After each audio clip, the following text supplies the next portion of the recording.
Ya, sekarang saya akan menjelaskan tentang deteksi dini autism pada anak prasekolah. Tujuan dari pemeriksaan ini adalah untuk mendeteksi secara dini adanya perilaku autism pada anak usia 18 sampai 36 bulan. Biasanya, pada saat kita sudah selesai melakukan pemeriksaan Denver, jadi pada anak itu usia 0 sampai 6 tahun kita cek dulu perkembangannya sesuai usia apa tidak.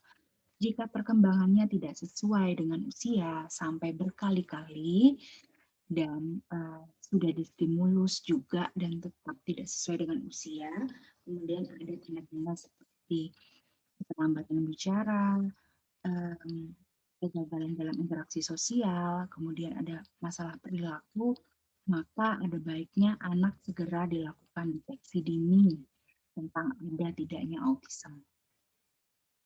Dulu teorinya menggunakan pengkajian untuk umur 18 sampai 36 bulan.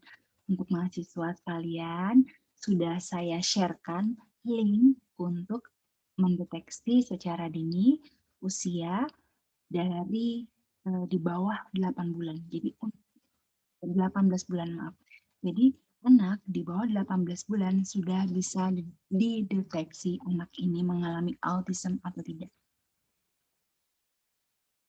Sekarang saya mau menjelaskan pengkajian untuk anak di usia 18 sampai 36 bulan. Selebihnya untuk formulir-formulir yang lain akan kita bahas di lain kesempatan. Nah, penjadwalan deteksi dini autism pada anak prasekolah dilakukan atas indikasi atau bila ada keluhan dari ibu atau pengasuh atau ada kecurigaan tenaga kesehatan. Jadi kita sebagai perawat harus peka.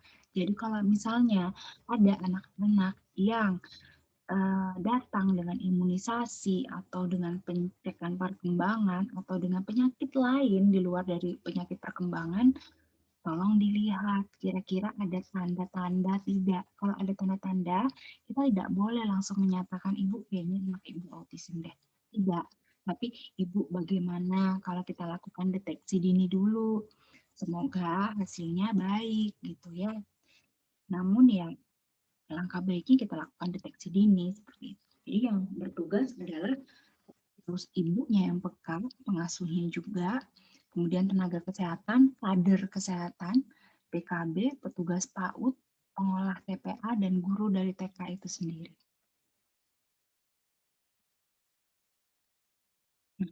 Keluhan tersebut dapat berupa, bisa juga berubah-ubah ya. Jadi ada yang berupa salah satu dari keadaan ini atau semuanya. Ya.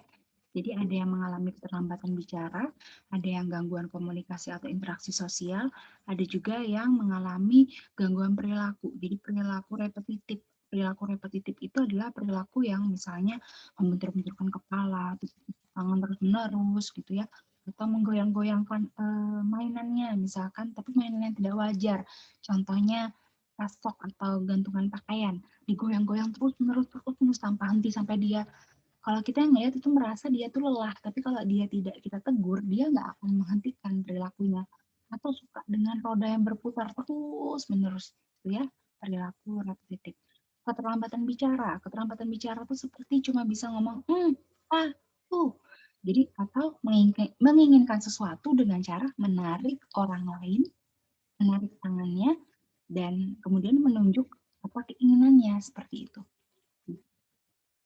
Gangguan komunikasi atau interaksi sosial, dia tidak bisa menatap wajah lawan bicara dan tidak bisa berinteraksi. Jadi kalau misalkan digabungkan dengan anak-anak seusianya, dia akan sibuk dengan mainannya sendiri, dengan apa yang dia sukai gitu ya. Dia tidak bisa ikut berperan serta dalam permainan, bermain peran misalkan jadi ayah, bapak, ibu, atau misalkan main masak-masakan. Pokoknya mainan yang memiliki peraturan harus bekerja sama itu tidak bisa. Gitu. Alat yang digunakan untuk melakukan screening dini tadi adalah biasa disebut dengan MCAT ya, atau disebut juga dengan CHAT. ini ada 2 jenis pertanyaan. Jadi ada 9 pertanyaan yang dijawab oleh orang tua atau pengasuh anak. Nah, pertanyaan diajukan secara berurutan satu persatu. Kemudian setelah itu kita jelaskan kepada orang tua untuk tidak ragu atau takut dalam menjawab. Jadi orang tuanya harus yakin dalam menjawab. Kemudian ada 5 pertanyaan bagi anak untuk melaksanakan tugas seperti yang tertulis di chat. Jadi untuk deteksi dini anak autism ini tidak langsung dicek IQ. Kadang kan orang tua ada salah paham tes IQ, tes ke psikolog. Iya, memang bisa dites psikolog, namun deteksi dininya itu tetap pakai MCAT ini. Nah, anjuran pertanyaan, ajukan pertanyaan kepada orang tua atau pengasuh itu dengan lambat, jelas, dan nyaring. Begitu pula saat kita mengajukan ke anak. Satu persatu, perilaku yang ditulis pada chat itu kepada orang tua atau pengasuh anak. Lakukan pengamatan kemampuan anak sesuai dengan tugas chat. Catat jawaban orang tua, pengasuh anak, dan kesimpulan hasil pengamatan kemampuan anak, ya atau tidak. Teliti kembali apakah semua pertanyaan telah dijawab, ya. Kemudian interpretasinya, risiko tinggi menderita autis bila jawaban tidak pada pertanyaan A5, A7, B2, B1, dan B4. Jadi akan ada beraneka ragam pertanyaan. Jadi pertanyaan poin A itu ada beberapa soal, poin B ada beberapa soal. Nah, nanti kalau sampai di beberapa pertanyaan itu ada jawaban tidak pada A5, soal A5, soal poin A7, B2, B3, dan soal poin B4, maka interpretasinya adalah anak memiliki risiko tinggi menderita autism. Nah, kalau misalkan dia menjawab tidak pada pertanyaan A7 dan B4 saja, maka interpretasinya adalah risiko rendah menderita autis.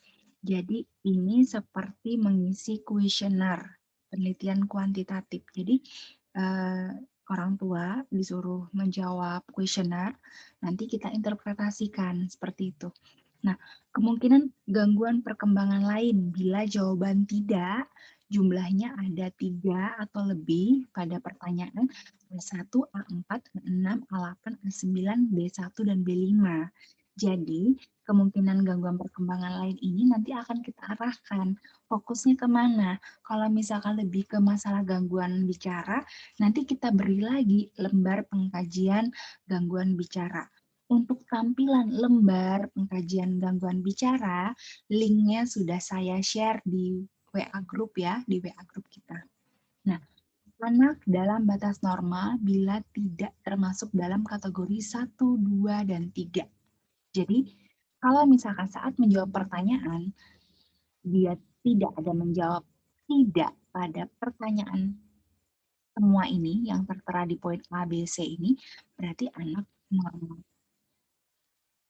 Nah, bila anak berisiko menderita autis atau kemungkinan ada gangguan perkembangan, rujuk ke rumah sakit yang memfasilitasi kesehatan jiwa atau tumbuh kembang anak.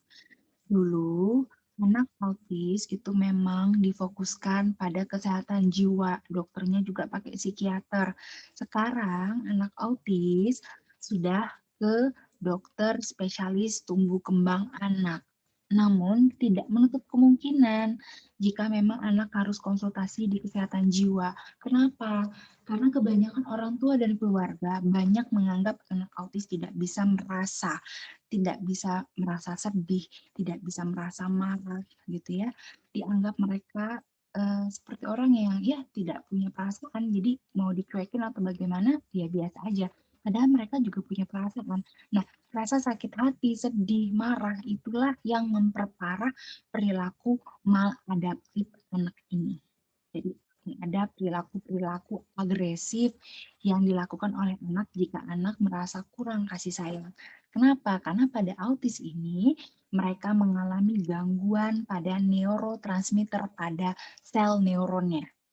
Jadi tubuh kita itu punya sel neuron di mana ada neurotransmitter yang mengatur perilaku kita saat kita mendapatkan rangsangan dari luar. Jadi kalau kita dapat rangsangan, rangsangannya diolah di badan sel, kemudian neuron akan menghasilkan respon dari rangsangan tersebut. Nah, anak autis ini nggak bisa memberikan respon yang sesuai karena neurotransmitternya terganggu, sedangkan neurotransmitter lah yang mengatur respon respon tubuh, aktivitas organ-organ tubuh, dan juga respon terhadap perilaku, biasanya pada neurotransmitter serotonin, gitu ya.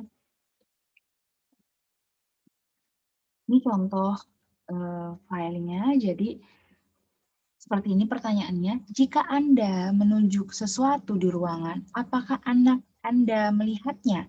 Misalnya, jika Anda menunjuk hewan atau mainan, apakah anak Anda melihat ke arah hewan atau mainan yang Anda tunjuk? Nah, jika ya, centang ya. Jika tidak, centang tidak.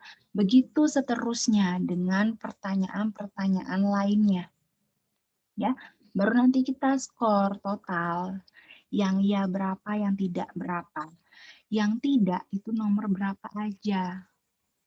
Itu dicek. Baru nanti soal berikutnya. Nah, soal berikutnya juga gitu ya. Nanti kita tulis. Misalkan, jika anak menunjuk ke suatu ruangan, apakah anak Anda melihatnya? Misalnya, jika Anda menunjuk hewan atau mainan, apakah anak Anda melihat ke arah hewan atau mainan yang Anda tunjuk? Nah, jawaban lulus itu kita ganti. Jadi, yang ya tidak tadi diganti dengan lulus gagal. Jadi pertanyaannya sama ya, itu juga disuruh menjawab. Nanti kita scoring lagi. Nah, begitu seterusnya. Ini petunjuk kita. Jadi jika Anda menunjuk suatu di ruangan, apakah kalau jawabannya ya, maka ini bisa dikatakan lulus.